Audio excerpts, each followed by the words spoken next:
রাধে রাধে সবাইকে। আমি এরকম ভিডিও কখনো বানাইনি, ভবিষ্যতে বানাতেও চাই না। যাই হোক, আমাদের সাথে মানে আমি আমার ফ্যামিলি সবার সাথে কিছু ইনসিডেন্ট ঘটেছে, সেগুলো নিয়েই বলছি। আমরা হোলির কয়েকদিন আগেই বৃন্দাবনে গেছিলাম। ওখানেই বসে আছে, ব্যবসা করছে কিছু এমন অপবিত্র মনের মানুষ আছে যাদের মুখ না দেখালে তোমরা বুঝবে না। যাই হোক, আমি ফটো অ্যাড করে দেবো। এই যে Froude number 1, RK residency in. 7 মিনিটের ছোট্ট ভিডিও, স্কিপ করো না। এবার বলি ঘটনাটা কি হয়েছে। আমরা ফেব্রুয়ারির 25 তারিখ আমাদের ট্রেন ছিল। আমরা 26 তারিখ পৌঁছাবো। এবার যথারীতি আমাদের প্রায় 2 মাস আগের থেকে হোটেল বুকিং ছিল RK রেসিডেন্সি। আমরা 24 তারিখ নাগাদ ফোন করি, আমার বাবা করেন, যে আমাদের এই নামে একটা বুকিং রয়েছে, 2টো রুম আছে, আমরা 11টার দিকে পৌঁছে যাবো। এবার ওরা বলে যে হ্যাঁ ঠিক আছে, আমরা চেক করে দেখছি। তো চেক করে ওরা আবার রিটার্ন কল করে যে হ্যাঁ ঠিক আছে, আপনারা চলে আসুন, কোনো ব্যাপার না। এবার যাই হোক, সেদিন আর কথা হয়নি। সেদিন আমরা যাওয়ার কথা আমরা ট্রেনে। তখন বাবা বললো 1 ঘন্টা আগে একবার কল করে দে। এবার আমি করলাম 10টার দিকে। তখন বললো ঠিক আছে, এই নামে ওরা আবার চেক করলো ওদের সিস্টেমে। ঠিক আছে, আপনারা চলে আসুন। লোকেশানও পাঠিয়ে দিল, সমস্ত স্ক্রিনশট সমস্ত কিছু আমার কাছে আছে। তো ওরা বললো ঠিক আছে চলে আসুন। আমরা গিয়ে নেমে সমস্ত লাগেজটাকে নামিয়ে অটো ছেড়ে দিলাম। হোটেলে ঢুকলাম। ঢোকার পরে আমি আমার ফোন থেকে booking.com-এ আমাদের বুকিং ছিল, ফোন থেকে booking.com অন করে আমি সামনে যে বসেছিল রিসেপশানে তাকে দিলাম, যে আমি ফোনটা তাকে দিয়ে দিইনি, আমি নিজের হাতেই রেখেছিলাম।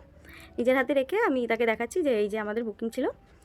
বলছে ঠিক আছে দাঁড়ান, আমি চেক করে দেখছি। উনি ওনার ফোনে চেক করছে, বলছে না তো, এই নামে কোনো বুকিং নেই। বলছি কী ব্যাপার, বুকিং নেই, সকালবেলা কথা হলো, আপনারা লোকেশান দিলেন, দেখুন লোকেশান সেম জায়গা, তখনও লোকেশান অন ছিল।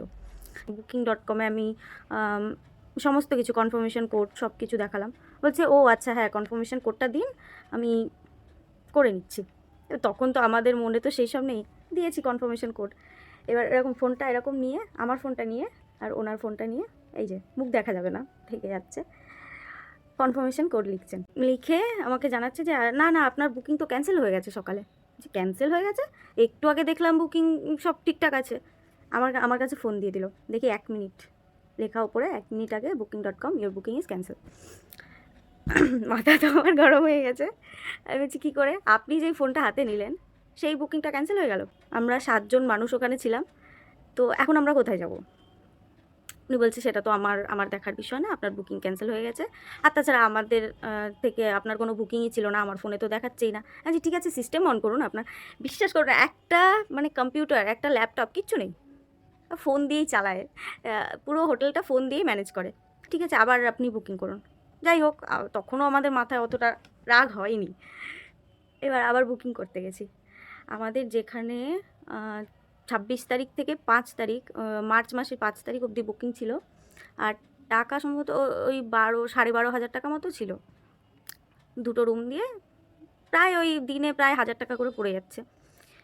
তো আমি যখন আবার প্রি বুকিং করতে যাই, তখন দেখি সেটা বেড়ে গিয়ে, সে 12,500টা বেড়ে গিয়ে 76,000-এ পৌঁছে গেছে।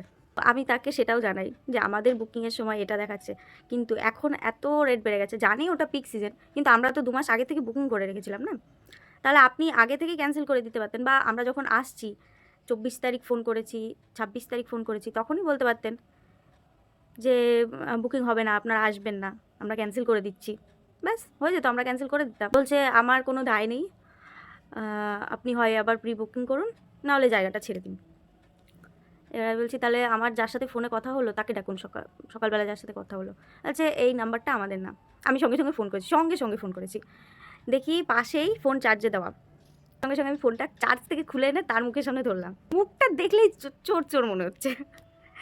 এবার আমি বলছি ঠিক আছে, আপনার সুপারভাইজার, আপনার ম্যানেজারকে ডাকুন। না আমি সুপারভাইজার, এদিকে কোনো সিস্টেম নেই তার কাছে। যাই হোক, আরেকটা ছেলে ছিল, সে তাকে বারবার ঘরে পাঠিয়ে দিচ্ছে। সে যদি উল্টোপাল্টা কিছু বলে ফেলে, তাকে বারবার ঘরে পাঠিয়ে দিচ্ছে। এদের কাছে একটা সিসিটিভি পর্যন্ত নেই, মানে কোনো ট্যুরিস্টের যদি রুম থেকে কোনো কিছু চুরিও যায়, মনে হয় এই সুপারভাইজার নিজেই চুরি করবে। আমরা বলছিলাম ঠিক আছে পুলিশ ডাকাও, ওদের কোনো হেলদোল নেই। ঠিক আছে ডাকুন, আপনারা ক্যান্সেল করেছেন। আরে বাবা, আমরা ক্যান্সেল করতে গিয়ে ওখানে গেছি হোটেলে 500 টাকা গাড়ি ভাড়া দিয়ে। যাই হোক, আমরা তখন বেরিয়ে আসলাম। বাবা আবার অটো খুঁজতে গেল। বৃন্দাবন কেশিঘাটের ওখানে ছিলাম লাস্টে। সত্যি ভালো ছিলাম, খুব ভালো জায়গায় ছিলাম, আর দারুণ ঘুরতে পেরেছি ওখান থেকে। এখানে থাকলে ঘোরাও হয়ে যেত। আমরা হোটেলটার সামনে একদম মুখে বসে চা খাচ্ছি সবাই মিলে, আর আমি হোটেলের ভিডিও করেছি, সব কিছু করেছি।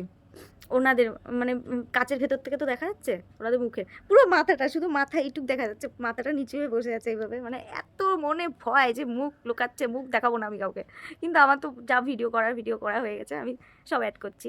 এমনকি যা যা মেসেজ সকালবেলায় করেছিল সব আমি স্ক্রিন রেকর্ডিং করছিলাম, আর সেই মুহূর্তেই মেসেজগুলো সব ডিলিট ফর এভরিওয়ান করেছে। আমরা আর পুলিশের ঝামেলায় যাইনি, আমরা তো ঘুরতে গেছি, ভালোভাবে ঘুরেছি। আর এভাবে বড় হওয়া যায় না, অ্যাকচুয়ালি এভাবে বড় হওয়া যায় না। আপনারা একটা জায়গায় আছেন, একটা পবিত্র তীর্থস্থানে আছেন, সেখানে বসে এরকম ফ্রড, কিছু বলার নেই। হয়তো আমরা কিছু বলিনি, কিন্তু এরকম আরও কোনো মানুষের সাথে করতে গেলে দেখা গেল হোটেলটাই বন্ধ হয়ে গেল একদিন, তাই না? এরকমটা করা উচিত না। এবার থেকে যদি যারাই বৃন্দাবন যাও না কেন, একটু বুঝে শুনে হোটেল বুক করো। আমরা আগেও গেছি, কোনো অসুবিধা হয়নি, তখনও আগে থেকে ফোন করে গেছি, বুকিং করে গেছি।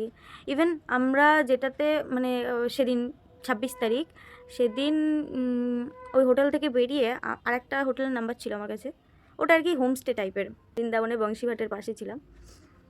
খুব ভালো থেকেছি, খুব ভালো ঘুরেছি। কিন্তু এই এক্সপিরিয়েন্সটা হলো খুব বাজে এক্সপিরিয়েন্স। যাই হোক, আমরা হয়তো কিছু বলিনি, কিন্তু রাধারানী ওপর থেকে দেখছেন। জয় শ্রীকৃষ্ণ, রাধে রাধে। আমি স্ক্রিনশটগুলো অ্যাড করে দিচ্ছি, সমস্ত কিছু অ্যাড করে দিচ্ছি।